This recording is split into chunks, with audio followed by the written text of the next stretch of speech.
have here, Mike? Well, I asked Santa Claus to bring me my first train when I was just 5 years old.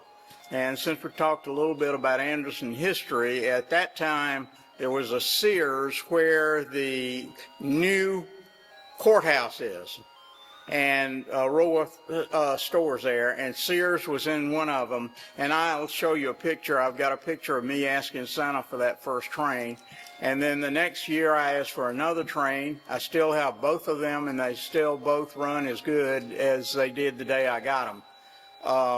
I did not get back into trains until I was about 40 years old. And my wife went up to see her folks in Greensboro, North Carolina, and she came back home, and I had hung 3 trains from the ceiling in our kitchen and dinette area. So she was putting up with sawdust for several weeks as I completed the project and did that. But I've just added to it over the years, and this is the culmination of the projects. I've just enjoyed doing this. I've done this now for about 12 years, and I put them up, and I ask folks who come to view them, if they will, to make a donation to some nonprofit, and this year it's going to the Missions Ministry of St. John's.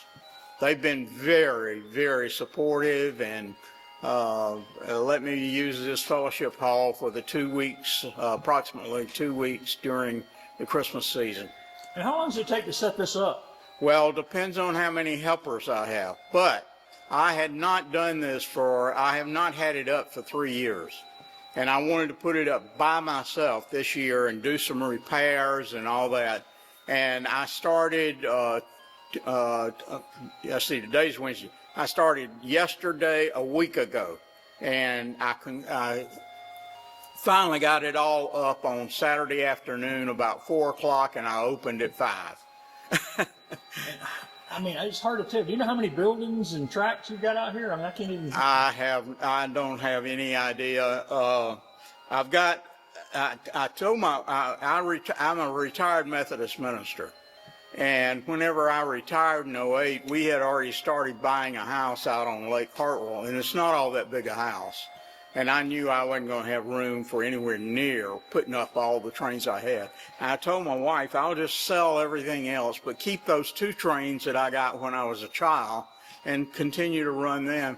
And she really got upset. She did not want me to sell the trains. And so I say it's her fault that all of this is still around. But all of this, all of the structure, putting all the structures together and all that, I did myself. And the first time I did it down here at St. John's, I had this display right here beside us, which is what I call a stack-up display. I can put it up in our basement if I don't have anything else down there that I'm working on. But I can put that up, and I can run 2 of each gauge of train that I have, 5 layers of trains with 2 of each gauge running at the same time. And I built all that myself. Wow. What kind of reaction you've gotten from folks who come and see this exhibit? Well, this is one of the reasons I stay in it. Folks come in, and you can almost instantly tell those who have had trains in the past, and everybody's got a story. And I also very much enjoy whenever the children come in. I have tried to schedule kindergartens and all that, but the children, not many children these days ask for model trains for Christmas presents. That's gone by the wayside, and most every kid has something like this that they can use and do whatever they want to do, and that's their fascination. And I do not say anything negative about that. You may know about this. There's a 13-year-old young man from the lower part of the state of South Carolina who got into digital stuff a number of years ago, but he now makes artificial limbs for people who cannot afford to buy them from the professionals who are making them and charging lots of money. And he makes them and prints them out with his 3D printer, and my understanding is gives them away to the folks who really need them most. So I don't criticize that. They'll do much more than I will ever think about doing in terms of that. But it's a lot of fun to see the kids come in, and I try to make it interesting for them in terms of telling them about the trains.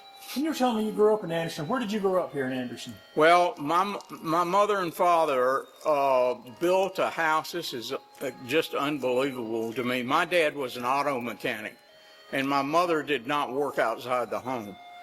So there wasn't a lot of income.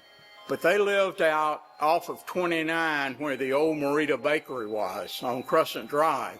And that house, the house that they had when I was born was a brick house that they built for $4,000. And so that's where I started out. What year was that? That was in 1942 when I was born.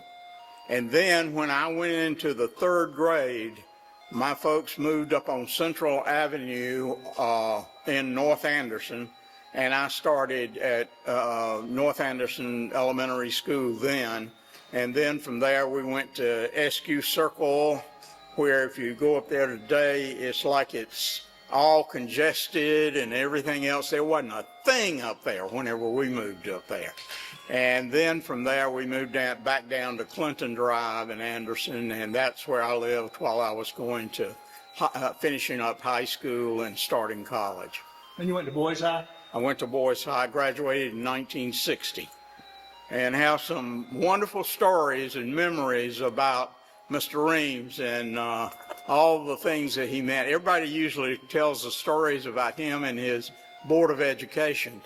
I got to work in his office during 11th and 12th grade, and I learned another side of Mr. Reams that I am very, very thankful to share with folks about his generosity. One of the stories is that I had been to take a note that he asked me to take to a teacher, got back and his office was open a little bit, and I could hear, and he had 2 guys in there who were brothers.